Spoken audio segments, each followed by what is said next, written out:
อบคุณไฟเซซูสำหรับวันใหม่สบายดีสบายดีว้าวมื้อนี้เป็นวันเสาร์เดือน1วันที่25บุรุษกับสตรีเพิ่นประกันห่ว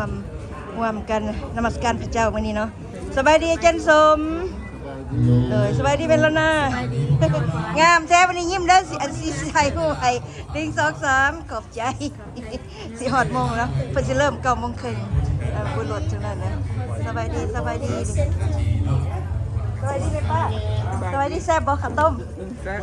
เขาได้ใช้วิดีโอนะพระเจ้าไวยพรโอ้เป็นอาหารถูกกันมีหลายอันนี้เพิ่นกำลังเริ่มเนาะอาหารมันก็หลายพอพี่น้องสบายดีกันนะยิ้มเด้อข้างในไทยผู้ใหม่1 2 3โอ้งามขอบใจมันเป็นหลานเท่านั้นเนาะ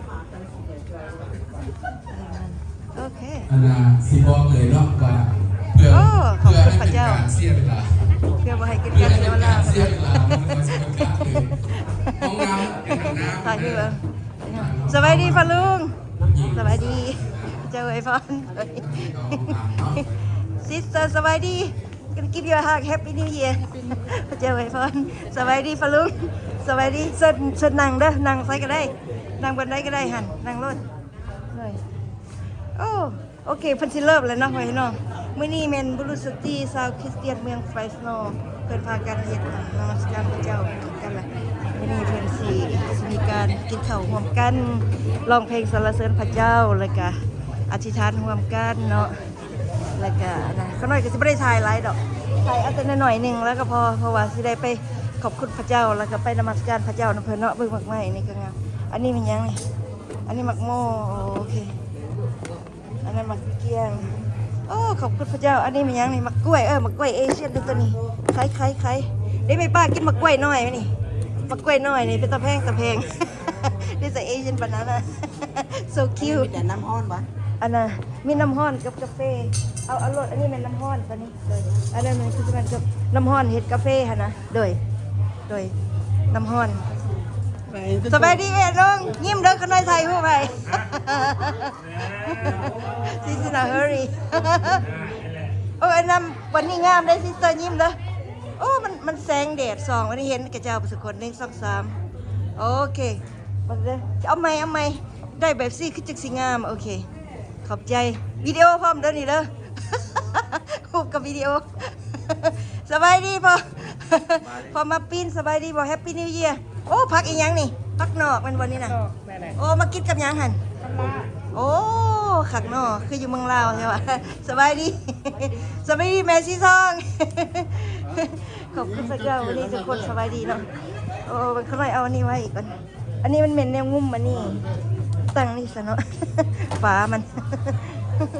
โอ้เดินสบายดีทุกคนสบายดีเนาะว่าเลยหรือยังกดกระเจ้าถ่ายรูปแล้วเราจะไว้ถ่ายรูป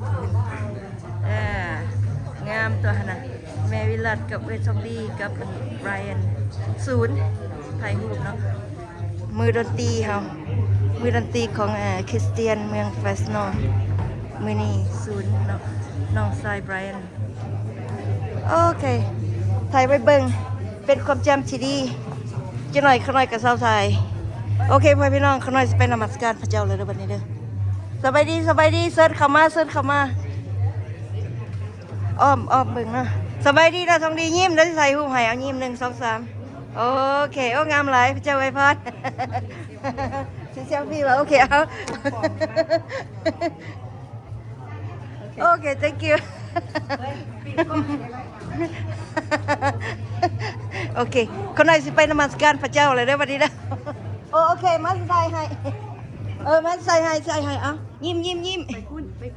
สิใส่ให้โอเคถ่ายรูปเด้อทั้งนี้แน่แล้วก็ทั้งนี้แน่เลือกเอาเด้อตอนนี้ถ่ายรูปนะเอา1 2 3เดี๋ยวมาทางนี้ก็มันจะงามเด้อคนมาทางนี้จะงามเอาทางนี้จึงเห็นมาสิคนทางนั้นโอ้งามเลยนี่มีไฟงามตัวนี้โอ้1 2 3อย่าเผาเด้อสิเอาอาจารย์สมพร้อมยิ้มเด้ออาจารย์สมกับนงพร้อมเอาอาจารย์สมบุรุษสตรีอย่าเสื่องหน้าได้โอเคก็น้องเนี่ยโอเคน้าสาวเข้ากล้องบ่มัดสุคนเข้ากล้องโดยมัดสุคน1 2 3 ยิ้มไอติมทุกคนไม่คำรามไม่แล้วนะโอเค1 2 3ขอบใจเด้อวิดีโอในกล้องในเด้อนี่เด้อรูปในก็วิดีโอในเด้อสบายดีเส้นเข้ามาสบายดีโอลัมงามเนาะยิ้มเด้อใส่รูปให้โอลัมงามได้มื้อนี้ยิ้มเด้อ1 2 3โอเคพระเจ้าอวยพร ให้ซอยป่ะคันบ่มีบอนไซเฮาก็ยู่ออกมาแล้วนี่ก็มันใส่ทั้งข้างนี่ก็ได้นะไปสินะเข่าไปใส่ทางนั้นเข่าทางนั้นเนาะยิ้มโอ้สบายดี ไอ้ฮะ เฮ็ดไล่สดให้แม่เตียงให้แม่ โอเคเบิ่งกันเด้อขน้อยมอดอันนี้เบิ่งโอเคเบิ่งเจ้ามี Facebook มันบ่จะไป Facebook โอเคเจ้าเบิ่งบัตรเทิลของไลฟ์สดเจ้าเบิ่งตัวนี้บีบตัวนี้เบิ่งว่ามันมีบ่เพราะว่าเขาแก้วมันบ่มีบัตรเทิลไลฟ์สดมันมีบัตรเทิลสำหรับไลฟ์สดแต่ตัวนี้มันบ่มีเบิ่งกันเด้อขน้อยสิซอกให้เบิ่งสิมอดอันนี้เบิ่งนึงพระเจ้าอวยพรเด้อพ่อพี่น้องขน้อยสิซอยแม่ป้านี่เบิ่งตุ่มไลฟ์สดให้เราก่อนมื้อนี้บุรุษสตรีสินมัสการพระเจ้าเนาะเพิ่นกำลังการเตรียมเพิ่นสิได้เริ่มแล้วเนาะขน้อยสิได้มอดเลยเด้อโทรศัพท์นี่เด้อ มื้อหน้าพ่อกันหน่อยเอาอีกรอบนึงเบิ่งพ่อพี่น้องที่มาสิซอยแม่ป้าเพิ่นอยากไล่ซบสิซอยเพิ่นเนาะโอเคพระเจ้าอวยพรเด้อมื้อหน้าพ่อกันใหม่